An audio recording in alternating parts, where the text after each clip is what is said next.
Olá pessoal! Hoje eu vim contar um pouquinho pra vocês sobre a minha experiência de casada.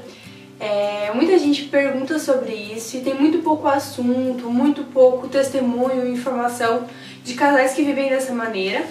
Então eu decidi contar pra vocês um pouquinho como funciona no meu caso, como deu certo, como está dando certo e por que a gente resolveu se casar mesmo com tantas diferenças.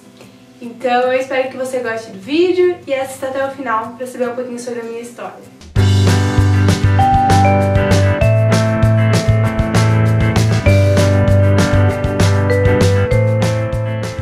Antes de começar o vídeo, eu quero deixar claro que eu não sou nem a favor nem contra o julgo desigual, que o meu caso é um caso muito relativo, 1 em 1 milhão, muita gente diz sobre isso. Eu acho que é muito questão de conhecer a outra pessoa, de lidar com isso.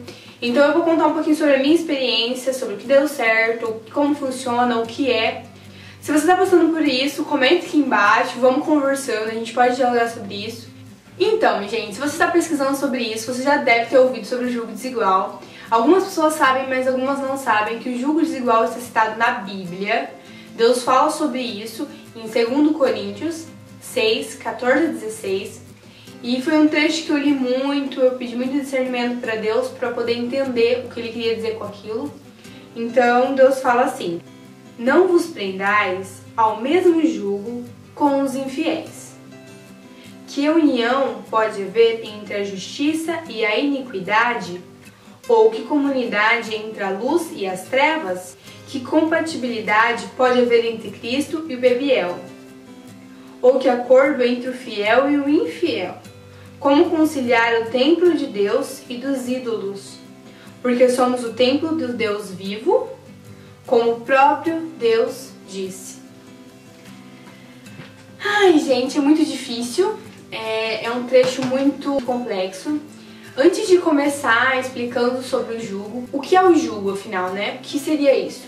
Antigamente, quando não existiam as máquinas agrícolas, era tudo feito manualmente através de animais. E o jugo era uma madeira que era no lombo do boi e ligavam 2 bois e para eles caminharem juntos arando a terra, né, na semeadura e tal. E aí o jugo tinha que ser com 2 animais parecidos, da mesma força, mesma altura, para poder caminharem juntos sem um prejudicar o outro. O jugo desigual, ele abrange também socialmente, filosoficamente, culturalmente, economicamente. Então, quando são muito desiguais, né, tem essa disparidade, é considerado um jugo desigual. Se uma pessoa, né, um casal, um ama ópera, ama sinfonias, música clássica, e o outro curte funk, é jugo desigual, porque eles são extremamente diferentes, né? Uma coisa não combina com a outra. Claro que uma pessoa que curte clássico também pode curtir funk, não tem nada a ver. Mas é questão de cultura, como um pós-graduado ou um PhD namorar com uma pessoa que não terminou ainda o ensino médio. Como começou meu relacionamento? Quando eu conheci o Diogo, eu já sabia que ele era evangélico e ele já sabia que eu era católica. Então a gente já sentiu drama desde o começo, assim, a gente já sabia que é da zica. Mas não é só isso. Nós somos completamente diferentes. É como se os polos fossem opostos. Aquela velha história de que os opostos se atraem. Mais ou menos isso. Eu gosto de música nacional, eu gosto de rock, eu gosto de MPB. O Diogo ama pop. Uma das coisas que mais interferem no nosso relacionamento, até um pouco mais do que a questão religiosa, é a questão do futebol. Eu amo futebol e eu sou palmeirense. E o Diogo ama o futebol, mas ele é corintiano, louco, varrido. Mas é muito questão de querer. Quando você gosta realmente daquela pessoa, você não vê os defeitos dela. Você tenta tolerar aquilo que não é tão agradável aos seus olhos. Então, eu e o Diogo fomos muito nesse pensamento de que a gente não precisava ver o que era negativo, a gente precisava ver o que era positivo e tentar lidar com aquilo. Lidar com as diferenças, lidar com o que era novo. Quando o Diogo me pediu um casamento, isso foi em 2010. A gente tinha 2 anos de namoro. E aí ele falou assim pra mim: olha, eu quero casar, mas eu não quero entrar na igreja católica, porque minha família é evangélica e eles têm algumas pessoas católicas, mas a maior parte da minha família é evangélica e eles não entram na igreja católica. No primeiro momento eu fiquei em choque, mas aos poucos eu fui entendendo que aquilo ali era realmente importante pra ele. Então, gente, a minha igreja é a igreja católica, né? Sou católica. E eu fui conversar com o padre 1 ano antes do meu casamento. Na verdade, 2 anos, que foi quando o Diogo falou, não, nós vamos casar, então tem que decidir.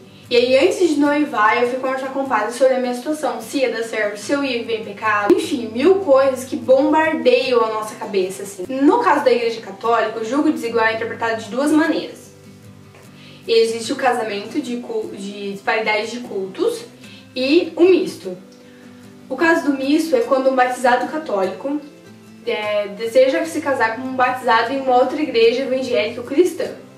E a disparidade de cultos, que foi a maneira como eu me casei, é quando um batizado católico tem todos os sacramentos igual ao misto, resolve se casar com um não batizado, mas praticante numa outra igreja. No caso, o Diogo não é batizado ainda. A igreja que o Diogo segue é a Congregação Cristã do Brasil, também conhecida como CCB. Nós noivamos em 2014 e quando foi começo de 2015 a gente marcou a conversa de verdade com o padre. Realmente é um processo bem burocrático. No início, que foi quando eu fui lá conversar com o padre e contar pra ele a minha decisão, né, que era de contrair o matrimônio com uma pessoa que não era batizada e seguir uma outra igreja, ele me explicou todos os documentos que eu precisaria levar, conversou comigo novamente, me explicou como seria a reação, como eu deveria me portar e também ele pediu pra conversar com o Diogo. Eu falei, o Diogo não vai aceitar e não vai querer falar com o padre. Mas foi totalmente diferente, ele falou ok, eu converso e tal. E aí o padre conversou com ele, explicou tudo pra ele aceitou tudo, ele assinou a documentação e pronto, a gente mudou pra diocese pra poder fazer a assinatura. Todo esse processo, desde que eu falei com o padre até o diocese liberar, que foi quando eu recebi o alvará que eu poderia realizar o casamento, demorou em torno de 5 meses. A parte mais difícil é chegar num acordo. 2 coisas que eu queria, 2 coisas que ele queria e uma coisa que a gente quis em conjunto. A primeira coisa que a gente quis em conjunto era a educação dos filhos. Que a educação fosse das 2 igrejas. Ou seja, que quando as crianças tivessem discernimento, eu ia explicar para elas como funcionava a minha religião e ele ia ensinar para elas como funcionaria na religião dele. As 2 questões que o Diogo levantou, que ele pediu que fosse acatado, uma delas eu já citei pra vocês, que é no caso do casamento na igreja católica, que eu aceitei. E a segunda coisa foi uma coisa que foi muito difícil. Ele disse, eu não quero imagens de santos e crucifixos espalhados pela casa onde eu possa ver e me sentir incomodada. É extremamente difícil porque você quer ter santuários na sua casa. Se você é católico, você vai entender que você precisa ver aquilo ali para te inspirar. Mas eu resolvi ceder porque aquilo ali realmente incomodava ele. Mas eu falei pra ele que eu ia continuar utilizando em mim. Porque eu tenho brinco, eu tenho pulseiras, eu tenho colar com imagens de santos e crucifixos. E que eu não gostaria de parar de utilizar. E ele disse que tudo bem. As minhas 2 coisas foram, a primeira era que ele nunca me proibisse de ir na igreja ou ir em oração ou ir em encontros e ele falou que tudo bem, desde que ele não precisasse ir. E a segunda questão também foi sobre isso, que desde que ele não precisasse ir, que é sobre o batismo dos filhos. Esse também era uma questão extremamente difícil, porque ele não queria ceder, então eu tive que ceder dos santos para ele me ceder do batismo. O batismo na igreja católica, como vocês sabem, é quando criança é bebê. E na igreja do Diogo, eu acho que a maioria das igrejas, o batismo da igreja católica não vale. Então, depois de muitas conversas, muita discussão, ele aceitou, porque não ia valer de nada. Caso a criança crescesse, né, virasse adolescente, adulto, enfim, quisesse se converter à igreja dele, teria que se batizar novamente. E eu tenho alguns conselhos para dar para você que está passando uma situação igual ou semelhante à minha. Primeira dica é: esteja preparado, porque vai ser difícil. Não tem como ser fácil, gente. Você tem que entrar num acordo sobre uma coisa que você acredita. É muito difícil. Mas se você tiver amor, se os 2 tiverem amor, né? Porque isso é muito importante. Se os 2 tiverem amor, paciência e souberem conversar para chegar num acordo, vai dar certo. Uma outra dica, que é uma dica muito importante, é tenha calma com a família. Tanto a sua quanto a do seu parceiro, porque pode ser que eles não aceitem. Pode te afrontar, pode, sabe, querer jogar na sua cara algumas coisas, outras que eles não acreditam. Uma outra dica também muito importante é que não adianta obrigar a outra pessoa ou fazer chantagem para poder dar certo. Porque vocês dois precisam entrar num acordo sincero, porque senão a pessoa acha que tá doando muito e não tá recebendo nada em troca. Porque imagina se depois de um tempo você cede e joga na cara da pessoa: olha, eu fiz isso simplesmente pra você ser feliz, sem pensar em mim. Problema seu, entendeu? Problema seu. Você fez porque você quis. Agora não adianta você jogar na cara do outro, vai dar uma briga enorme. E juntamente com uma briga enorme é se vocês quiserem brigar ou discutir sobre a doutrina um do outro. Não caiam nessa cilada. Isso é cilada mesmo, é encruzilhada, gente. Sobre isso, de obrigar, é importante que você analise, antes do casamento, se o seu parceiro ou sua parceira tem te obrigado a alguma coisa que seja dela. Por exemplo, a igreja do Diogo, as mulheres não cortam cabelo. Não tem cabelo curto, elas têm cabelo grande. Várias igrejas evangélicas são assim. Mas eu sempre tive cabelo curto. No momento nenhum da nossa relação, o Diogo falou: você não pode cortar o cabelo, você não vai cortar o cabelo. Se você cortar o cabelo, eu não vou casar com você, eu não vou namorar com você, eu não quero mais você. Enfim, uma das coisas mais sinceras que o Diogo falou pra mim é: eu não gosto de cabelos curtos, eu gosto de cabelos longos, mas eu gosto de você, então da maneira como você gosta do seu cabelo, ok pra mim.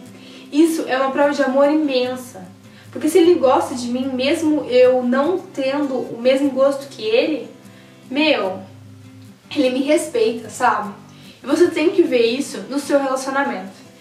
Uma outra questão que vocês realmente precisam pensar antes do casamento é os filhos.